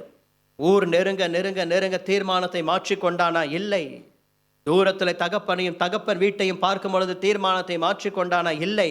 கிட்டே வந்த பொழுதும் அதே தீர்மானம். உமக்கு விரோதமாகவும் பாவம் செய்தேன், பரத்துக்கு விரோதமாகவும் பாவம் செய்தேன். தகப்பன் மன்னித்தார். கிருபையும் இரக்கமும். கிருபை என்ன செய்யும்? மன்னிக்கும். இரக்கம் என்ன செய்யும்? சேர்த்து கொள்ளும். தகப்பன் ரெண்டையும் செய்தார். இளையகுமாரனை மன்னித்தார். மன்னித்தது மாத்திரமல்ல, நீ வா என்று மறுபடியும் சேர்த்து கொண்டார். கிருபை மன்னிக்கிறது, இரக்கம் சேர்த்து கொள்ளுகிறது. ஆகையினால்தான் ஆண்டவர் சொல்லுகிறார், கிருபை இரக்கம் 2 நாளும் நான் உன்னை முடிசூட்டுகிறேன் என்று. இரக்கத்தினாலே நான் உன்னை சேர்த்து கொள்ளுகிறேன். இரக்கத்தை நினைத்தருளுகிறேன். கிருபையின்படி கர்த்தர் நம்மை உயிர்ப்பிக்கிறவராயிருக்கிறார். வருகிற காலங்களிலும் சகோதரனே சகோதரியே, கிருபை ஒன்று போதும். அந்த கிருபை உங்களை உயிர்ப்பிக்கும். அந்த கிருபை உங்களை உயிர்ப்பிக்கும். சில விஷயங்கள் உயிர்ப்பிக்கப்படுவதற்கு நமக்கு பலன் இல்லாமல் இருக்கலாம், திராணி இல்லாமல் இருக்கலாம், வசதிகள் இல்லாமல், வாய்ப்புகள் இல்லாமல், மற்றவர்களுடைய உதவி இல்லாமல் காணப்படலாம். ஆனால் ஒன்று இருக்கிறது, கிருபை. அந்த கிருபை இந்த விஷயங்களை உயிர்ப்பிக்கும். முதலாவதாக அவருடைய வார்த்தை நம்மை உயிர்ப்பிக்கிறதாம். 2வதாக கிருபை நம்மை உயிர்ப்பிக்கிறது. 3வதாக கடைசியாக யோவான் எழுதின சுவிசேஷம் 6ஆம் அதிகாரம் 63ஆம் வசனம். யோவான் எழுதின சுவிசேஷம் 6ஆம் அதிகாரம் 63ஆம் வசனத்தை வாசிக்கலாம். ஆவியே உயிர்ப்பிக்கிறது, மாம்சமானது ஒன்றுக்கும் உதவாது. ஆவியே உயிர்ப்பிக்கிறது போதும். ஆவியானவர் உயிர்ப்பிக்கிறவர். ரோமர் 8ஆம் அதிகாரத்திலும் நாம் வாசிக்கிறோம், ஆவியே சாவுக்கு ஏதுவான நம்முடைய சரீரங்களை உயிர்ப்பிக்கிறது என்று. ஆவியானவர் உயிர்ப்பிக்கிறவர். முதலாவதாக வார்த்தை நம்மை உயிர்ப்பிக்கிறது, இரண்டாவதாக கிருபை நம்மை உயிர்ப்பிக்கிறது, மூன்றாவதாக வேதம் சொல்லுகிறது ஆவியானவர் நம்மை உயிர்ப்பிக்கிறவராய் காணப்படுகிறார். ஆவியானவர் நம்மை உயிர்ப்பிக்கிறார். ஸ்மித் விகில்ஸ்வர்த் என்ற தெய்வ மனிதர் ஆரம்பத்தில் அவர் ரட்சிக்கப்படுவதற்கு முன்பாக அவருடைய மனைவி ரட்சிக்கப்பட்டால், அவர் ஊழியம் செய்வதற்கு முன்பாக அவருடைய மனைவி ஊழியம் செய்ய ஆரம்பித்தார்கள். மேடையில் நிற்க பயம், ஆரம்ப ஜெபத்தை செய்வதற்கு கூட அவருக்கு பயம். ஒரு நாள் அவருடைய மனைவி டிஎல் மூடியினுடைய கூட்டங்களுக்கு போய்விட்டு இரவு மிக தாமதமாக வீடு வந்து சேர்ந்தார்கள். அவருக்கு ரொம்ப கோபம் வந்து விட்டது. அப்பொழுதெல்லாம் அவர் ரட்சிக்கப்படவில்லை. இவ்வளவு தாமதமாக வீட்டுக்கு வருவது நடு இரவிலே என்ற கதவை அடைத்து வெளியே நிற்க வைத்து விட்டார். நைட்டு ஃபுல்லாக வெளியே நில்லு, இதுதான் உனக்கு பனிஷ்மெண்ட். நம்ம கொட்டும் பணியிலே முழுவதும் வெளியே நின்று கொண்டிருந்தார்கள். இவர் உள்ள நல்லா தூங்கிட்டார். ஏன்? அவ்வளவு கடின இருதயம், கிறிஸ்துவின் மேல் அவ்வளவு பற்று இல்லாமல் வாழ்ந்த ஒரு வாழ்க்கை. காலையில் எழுந்து கதவை திறந்து விட்டார். அந்த அம்மா முழுக்க அந்த குளிரில் பனியில் நனைஞ்சி நடுங்கி நின்று கொண்டிருந்தார்கள். கதவை திறந்த உடனே உள்ளே போனாங்க. ஒரே ஒரு வார்த்தை கேட்டாங்க ஸ்மித் விகில்ஸ்வர்த்தை பார்த்து, ஐயா உங்களுக்கு காஃபி வேணுமா, டீ வேணுமா அப்படின்ட்டு. இந்த வார்த்தை அவரை அப்படியே உடைத்து விட்டார். நைட்டு ஃபுல்லாக வெளியில் நிற்க வச்சோம், பனிஷ்மெண்ட் கொடுத்தோம், பனி குளிரில் நனைந்து நடுங்கி போனாங்க. உள்ளே வந்த உடனே எனக்கு காஃபி வேணுமா, டீ வேணுமா அப்படின்னு கேட்டாங்களே அப்படின்னு சொல்லிட்டு அந்த ஒரு வார்த்தை அவரை சிந்திக்க வைத்தது, ரட்சிப்புக்கு நேராக வழி நடத்த ஏதுவாக இருந்தது. இன்னைக்கு நீ என்னை வெளியே நிற்க வச்சியா, உன்னை நான் போலீஸ் ஸ்டேஷனில் நிற்க வைக்கிறேன் பாரு, அடிக்கிறேன் ஃபோனு எங்கள் அப்பாவுக்கும் எங்கள் அண்ணனுக்கும், எத்தனை பேரை கூட்டிகிட்டு வரேன் பாரு அப்படின்ட்டு சொல்லிடுவாங்க. அந்த அம்மா அப்படிலாம் சொல்லவே இல்லை. எங்கள் அம்மாவை கூட்டிகிட்டு வரேன், அப்பாவை கூட்டிகிட்டு வரேன், எங்கள் அண்ணனை கூட்டிகிட்டு வரேன், மாமா மச்சான் எல்லோரும் கூட்டிகிட்டு ஒரு லாரி ஃபுல்லாக ஆட்களை இறக்குறேன் சொல்லவே இல்லை. வீட்டுக்குள்ளே போய் சண்டை போடலை. ஒரே ஒரு வார்த்தை, காஃபி வேணுமா, டீ வேணுமா. வாக்கியவதி. அப்போது அந்த ஒரு வார்த்தை அவர் யோசிக்க வைத்தது. காலங்கள் போக போக போக அவர்களை காட்டிலும் இவரை ஊழியத்தில் ஆண்டவர் வல்லமையாய் பயன்படுத்த ஆரம்பித்தார். அநேகரை உயிர்ப்பிக்கிற ஒரு வல்லமை, அபிஷேகத்தை தேவன் அவர் மேலே வைத்தார். அவருடைய ஊழியத்தில் ஏறத்தாழ ஒரு 23 பேரை, மரித்தவர்களை அவர் உயிரோடு கூட எழுப்பியிருக்கிறார். ஒரு கன்வென்ஷன் மீட்டினுக்கு கிளம்பி கொண்டிருந்தார். ஒரு ஃபோன் கால் வருகிறது. அவருடைய செக்ரட்டரி அட்டன் பண்ணுகிறார். எதிர்முனையிலிருந்து சொல்லுகிறார்கள், இதுபோல் ஒரு குறிப்பிட்ட நபர் மிக சுகவீனமாக இருக்கிறார், ஐயா வந்து ஜெபிச்சுட்டு போனால் நல்லாயிருக்கும். உதவியாளர் சொல்லுகிறார், கன்வென்ஷன் மீட்டிங்க்கு ரெடி ஆகிட்டு போயிட்டு இருக்கிறோம், வரது கொஞ்சம் கஷ்டம், ஆயினும் கேட்டு விட்டு சொல்லுகிறேன். ஸ்மித் விகில்ஸ்வர்த் சொன்னார், அவர்களை கூட்டத்துக்கு வர சொல், அங்கே பார்த்து கொள்ளலாம். கொஞ்ச நேரம் கழித்து மறுபடியும் ஃபோன் கால், அதே எதிர்முனையிலிருந்து அதே நபர் பேசுகிறார். அந்த நபருக்கு ரொம்ப முடியாமல் இருக்கு, உயிர் பிழைப்பாரா என்கிற ஒரு சந்தேகம் இருக்கிறது, கூட்டிகிட்டு வர முடியாது மீட்டினுக்கு, தயவு செஞ்சு அவர் போகிற வழியில் வந்துட்டு ஒரு ப்ரே பண்ணிட்டு போயிடட்டும். உதவியாளர் மீண்டும் இந்த விஷயத்தை சொல்லும் பொழுது ஸ்மித் விகில்ஸ்வர்த் சொன்னார், ask them to come to the meeting. வார்த்தை மாறவே இல்லை, கூட்டத்துக்கு வர சொல். உதவியாளர் சொல்லிவிட்டு வைத்து விட்டார். கொஞ்ச நேரம் கழித்து மறுபடியும் ஃபோன் கால், அதே நபர் எதிர்முனையிலிருந்து பேசுகிறார். வியாதிப்பட்ட நபர் மரித்து விட்டார், ஐயா வந்து ஒரு ஆறுதல் ஜெபம் பண்ணிட்டு போகட்டும். கோச்சிக்கவே இல்லை பாருங்க. நான் கூப்பிட்டேன், உடம்பு சரியில்லைன்ட்டு வந்து ப்ரே பண்ணவே இல்லை. கடைசியில் மனுஷனை இறந்து போயிட்டாரு, நயா ஊழியக்காரன், கோச்சிக்கவே இல்லை. அந்த அளவுக்கு ஒரு ஃபெய்த்தில் ஒரு ஸ்பிரிச்சுவல் மெச்சூரிட்டி இருந்தது, அவ்வளோதான். அப்போது உதவியாளர் சொல்லுகிறார், அவர் மரித்து விட்டாரா, ஒரு சின்ன ஜெபம் போகும்போது பண்ணிட்டு போகலான்னு கேட்குறாங்க. ஸ்மித் விகில்ஸ்வர்த் சொன்னார், no no no, ask them to come to the meeting. கூட்டத்துக்கு வர சொல் அப்படின்ட்டு. சரி சொல்லிட்டாரே அப்படின்னு சொல்லிட்டு மரியாதையை நிமித்தம் மரித்து போன ஒரு பிணத்தோடு கூட கூட்டத்துக்கு போகிறாங்க. உட்கார வச்சுட்டாங்க. மீட்டிங்கில் எல்லாரும் உட்காந்துட்டு இருக்கிற மாதிரி அவரையும் உட்கார வச்சுட்டாங்க. யாருக்கும் தெரியாது இந்த மனுஷனுக்கு உயிர் இல்லைன்ட்டு. கூட்டிகிட்டு வந்தவங்களுக்கு மட்டும்தான் தெரியும். அப்படியே உட்கார வச்சுட்டாங்க. அசைவே இல்லாமல் கூட்டம் நடந்து கொண்டு இருக்கிறது. கடைசி ஜெப நேரம். தேவனுடைய வல்லமை அந்த மரித்து போன மனிதனை உயிர்ப்பித்தது. Ask them to come to the meeting. இன்னைக்கு வாங்க வாங்க வாங்க மீட்டினுக்கு அப்படின்ட்டு அடிச்சிட்டு இருக்கிறோம். அழகில நிற்க வேண்டியதாக இருக்குது ஜனங்களை சேர்க்கறதுக்குள்ள. ஏன் தேவ பிரசன்னம், ஆவியானவர் உயிர்ப்பிக்கிறவர். எழுத்து கொள்ளுகிறது, ஆவியோ உயிர்ப்பிக்கிறது. அந்த ஆவியானவர் ஊற்றப்படும் நேரத்தில் தான் வறண்ட நிலங்கள் எல்லாம் செழிப்பாக மாறுகிறது.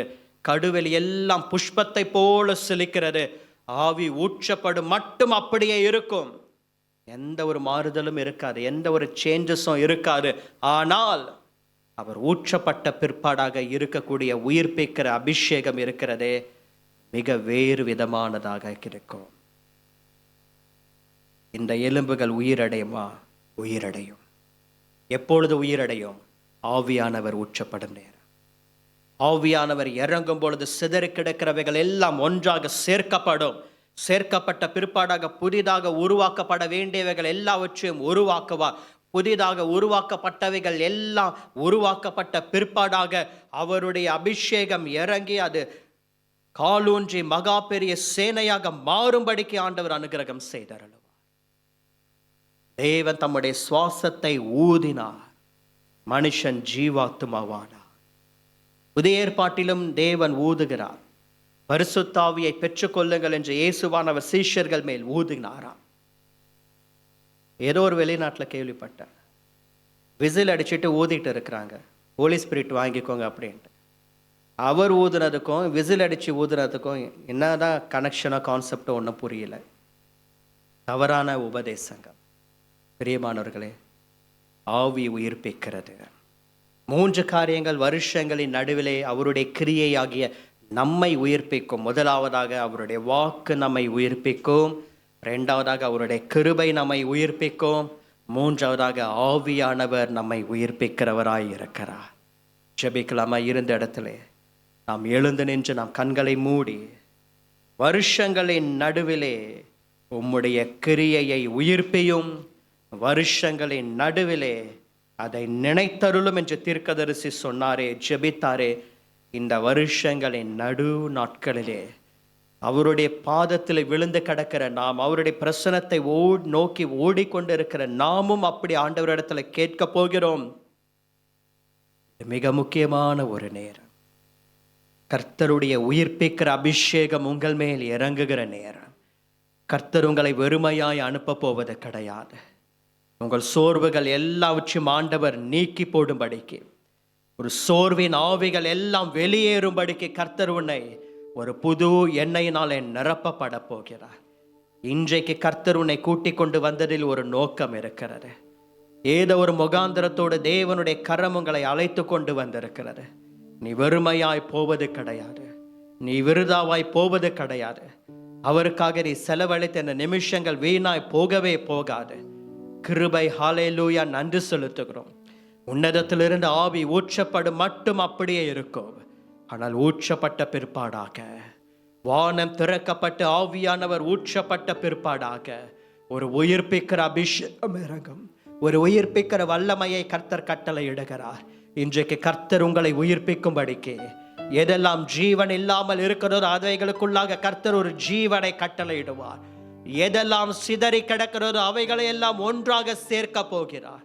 எல்லா பிரிவினையின் ஆவிகளை சபிக்கிறேன் இயேசுவின் நாமத்தினாலே. குடும்பத்திலே கிரியை செய்கிற பிரிவினையின் ஆவிகள் சபிக்கப்பட்டு போகட்டும். ஆண்டவரே, உறவுகளுக்குள்ளாக கிரியை செய்கிற பிரிவினைகள் எல்லாம் கடந்து போகட்டும் என்று நாங்கள் ஜெபிக்கிறோம். பிரிந்து கிடக்கிறவைகள் எல்லாம் ஒன்றாக சேர்க்கப்படுவதாக. ஆங்காங்கே சிதறி கிடக்கிறவைகள் எல்லாம் ஒன்றாக சேர்க்கப்படுவதாக. கிருபை இறங்கட்டும். உருவாக்க வேண்டியவைகளை எல்லாம் கர்த்தர் உருவாக்குவீராக. ஒன்றும் இல்லாதவைகளிலிருந்து எல்லாவற்றையும் உருவாக்குகிறவர், இல்லாதவைகளை இருக்கிறவைகளை போல அழைக்கிறவர், எதெல்லாம் உருவாக்கப்பட வேண்டுமோ உருவாக்குவீராக. உருவாக்கப்பட வேண்டிய புதிய ஆசீர்வாதங்கள் உருவாக்கப்படட்டும். உருவாக்கப்பட வேண்டிய புதிய வல்லமைகள் உருவாக்கப்படுவதாக. உருவாக்கப்பட வேண்டிய புதிய காரியங்கள் உருவாக்கப்பட வேண்டியதாக. நரம்புகள் உருவாக்கப்படட்டும், தசைகள் உருவாக்கப்படட்டும். எதெல்லாம் மூடப்பட வேண்டும் அதெல்லாம் கர்த்தருடைய ஆவியானவர் மூடுவீராக. கிருபை இப்பொழுது வானம் திறக்கப்படட்டும். உன்னதத்திலிருந்து ஆவியானவர் ஊற்றப்படுவீராக. ஒரு பெரிய பாத்திரம், அந்த பாத்திரத்திலிருந்து ஒரு உன்னதமான அபிஷேகம் இங்க இருக்கிற ஒவ்வொருவருடைய சிரசின் மேலோ எல்லார் மேலோ. ஓ ஹalleluya. கிருபை கிருபை கிருபை. தகப்பனே உமக்கு நன்றி செலுத்துகிறேன். நிரம்பி வழிகிறதாக உச்சம் தலை முதல் உள்ளங்கால்கள் வரைக்கும் உன்னை உயிர்ப்பிக்கிற ஒரு அபிஷேகம், உன்னை உயிர்ப்பிக்கிற ஒரு அபிஷேகம், உயிர்ப்பிக்கிற ஒரு அபிஷேகம். கிருபை தகப்பனே நன்றி ஜீசஸ். ஹalleluya. தகப்பனே ஸ்தோத்திரம் ஸ்தோத்திரம் ஸ்தோத்திரம். நன்றி செலுத்துகிற கிருபை. உயிர்ப்பிக்கிற அபிஷேகம், உயிர்ப்பிக்கிற ஒரு வல்லமை, உயிர்ப்பிக்கிற ஆசீர்வாதங்கள் இந்த வருஷங்களின் நடுவிலே உயிர்ப்பிக்கிற மகிமை இறங்குவதாக. இவர்கள் வீடுகளுக்குள்ளாக உயிர்ப்பிக்கிற ஆசீர்வாதங்கள் இறங்கட்டும். இவர்கள் பிசினஸ்ல உயிர்ப்பிக்கிற ஆசீர்வாதங்கள் இறங்கட்டும். பிள்ளைகளுடைய படிப்பிலே எதிர்காலத்திலே உயிர்ப்பிக்கிற ஆசீர்வாதங்கள் இறங்குவதாக. சரீரங்களை கர்த்தர் உயிர்ப்பிப்பீராக. எந்த பலவீனங்கள் காணப்பட்டாலும் நசரேயனாகிய இயேசுவின் நாமத்தினாலே சுகமடைவார்களாக. இப்பொழுதே வஸ்திரத்தின் ஓரத்திலிருந்து ஒரு வல்லமை புறப்படட்டும். அந்த வஸ்திரத்தின் ஓரத்திலிருந்து புறப்படுகிற வல்லமை எல்லாரையும் தொடுவதாக. ஆண்டவரே எல்லாரையும் தொடுவதாக. ஆண்டவரே இந்த ஃப்ரண்ட் ஷோல இருந்து லாஸ்ட் ஷோ வரைக்கும் வலது பக்கத்தில் இருக்கிறவர்கள் மேல் இடது பக்கத்தில் இருக்கிறவர்கள் மேல் சாவுக்கு ஏதுவான சரீரங்களை உயிர்ப்பிக்கிற ஆவியானவர் எந்த பலவீனம் காணப்பட்டாலும் நசரேயனாகிய இயேசுவின் நாமத்தினாலே சுகமடையட்டும் என்று நாங்கள் ஜெபிக்கிறோம். Let them be healed in the name of Jesus. சுகமடைவார்களாக. இனி வீணான மருத்துவ செலவுகள் இருக்கக்கூடாது. வீணான ஆண்டவரே தேவையில்லாத மெடிக்கல் எக்ஸ்பென்சஸ் எல்லாம் தடுத்து நிறுத்தப்படட்டும். தேவன் தம்முடைய பிள்ளைகளுடைய சரீரத்தை ஆவியானவர் தங்கும் ஆலயமாய் மாற்றுவீராக. ஆவியானவரின் அச்சாரம் இவர்கள் மேல் விலட்டும், முத்திரை விலட்டும் என்று நாங்கள் ஜெபிக்கிறோம். தகப்பனே உமக்கு நன்றி செலுத்துகிறோம். வார்த்தை உயிர்ப்பிக்கிறபடியால் ஸ்தோத்திர, கிருபை உயிர்ப்பிக்கிறபடியால் நன்றி. ஆவியானவர் உயிர்ப்பிக்கிறீர், அதற்காக உமக்கு ஸ்தோத்திரம். சபையின் மேலே ஒரு உயிர்ப்பிக்கிற அபிஷேகம் இருப்பதாக. இந்த 3 நாட்கள் கூட்டங்கள் முடிந்து போகலாம். வருகிற ஊழியர்கள் பிரசங்கத்தை விட்டு திரும்பி போய்விடலாம். ஜனங்கள் வசனத்தை கேட்டு திரும்பி போய்விடலாம். ஆனால் சபையின் மேலே ஒரு உயிர்ப்பிக்கிற அபிஷேகம் எப்பொழுதும் இருக்கட்டும். இந்த சபைக்குள்ளாக வருகிறவர்கள் ஒரு உயிர்ப்பிக்கிற அபிஷேகத்தை பார்க்கட்டும். இந்த உயிர்ப்பிக்கிற அபிஷேகம் புதிய ஜனங்களை சபைக்குள்ளாக இழுத்து கொண்டு வருவதாக. உயிர்ப்பிக்கிற அபிஷேகம் இந்த சபையின் மேலே இருக்கிறது என்பதை ஜனங்கள் காணட்டும் என்று நாங்கள் ஜெபிக்கிறோம். சபையை கர்த்தர் உயிர்ப்பித்து ஆண்டவரே உமக்கு நன்றி செலுத்துகிறோம், ஸ்தோத்திரம் செலுத்துகிறோம். ஒவ்வொரு விசுவாசிகளின் குடும்பங்களுக்குள்ளாக ஒரு உயிர்ப்பிக்கிற ஆசீர்வாதங்கள் கடந்து வருவதாக. எதையெல்லாம் இழந்து போனார்களோ திரும்ப பெற்றுக்கொள்ளட்டும் இயேசுவின் நாமத்தினாலே. உம்மை ஏற்றுக்கொண்ட வீடு அல்லவா, உமக்கு இடம் கொடுத்த குடும்பம் அல்லவா, உம்முடைய ஊழியம் நடைபெற தங்கள் வீடுகளை திறந்து கொடுத்தார்களே, இழந்து போனவைகளை திரும்ப பெற்றுக்கொள்ளட்டும். இந்த 6 மாதத்தில் இழந்து போனவைகளை ராஜா தேவ பிரசன்னத்தில் நின்று கிருபையை முன்னிட்டு அபிஷேகத்தில் ஆண்டவரே நிறைந்து உம்முடைய நாமத்தை மகிமைப்படுத்தும்படிக்கு சொல்லுகிறோம். அடுத்த 6 மாதத்தில் பெற்றுக்கொள்வார்களாக. இந்த 6 மாதத்தில் இழந்து போனதை அடுத்த 6 மாதத்தில் பெற்றுக்கொள்வார்களாக. இந்த வருஷத்தில் முதல் பாதியில இழந்து போனவர்களை அடுத்த பாதியில பெற்றுக்கொள்வார்களாக. திரும்ப பெற்றுக்கொள்ளட்டும், திரும்ப பெற்றுக்கொள்ளட்டும், திரும்ப பெற்றுக்கொள்ளட்டும். இழந்து போன மேன்மை, இழந்து போன ஆசீர்வாதம், இழந்து போன சுகம், இழந்து போன குடும்ப நன்மைகள், சமாதானம் திரும்ப பெற்றுக்கொள்ளட்டும். வருஷங்களின் நடுவிலே நின்று கேட்கிறோம், உடைய பாதத்தில் விழுந்து கேட்கிறோம். முதல் 6 மாதத்தில் இழந்து போனவைகளை இந்த வருகிற அடுத்த 6 மாதத்தில் பெற்றுக்கொள்வார்களாக, பெற்றுக்கொள்வார்களாக. வைராகியமாய் கேட்கிறோம். தகப்பன் உமது பிள்ளைகளுக்கு செய்தருளும், பிள்ளைகளுக்கு செய்தருளும். அன்பு போதகருக்காக நாங்கள் ஜெபிக்கிறோம். கிருபை அந்த கிருபையின்படியே கர்த்தர் அவர்களை ஒவ்வொரு நாளும் ஆசீர்வதித்து நடத்தி தாவீதுக்கு அருளின நிச்சயமான கிருபைகளை உங்களுக்கு நித்திய உடன்படிக்கையாக ஏற்படுத்துவேன் என்று சொன்னீர் அல்லவா? உங்கள் அன்பு போதகர் மேல் இந்த நிச்சயமான கிருபைகள் இருக்கட்டும். நித்திய உடன்படிக்கைக்கு அடையாளமான கிருபைகள் அவர்கள் மேலும், அவர்களுடைய குடும்பத்தார் மேலும், பிள்ளைகளுடைய பிள்ளைகள் மேல், தலைமுறைகள் மேல் காணப்படட்டும் என்று நாங்கள் ஜெபிக்கிறோம். தொடர்ந்து மீதியான நேரங்களை எல்லாம் ஆவியானவர் பொறுப்பெடுத்துக் கொள்ளும். ஆவியானவர் நடத்துவீராக. எங்களை தாழ்த்துகிறோம். நீர் பெருகவும் நாங்கள் சிறுகவும் வேண்டும். அப்பிரயோஜனமான ஊழியக்காரன் மகிமை உமக்கு. இயேசுவின் நாமத்தில் பிதாவே.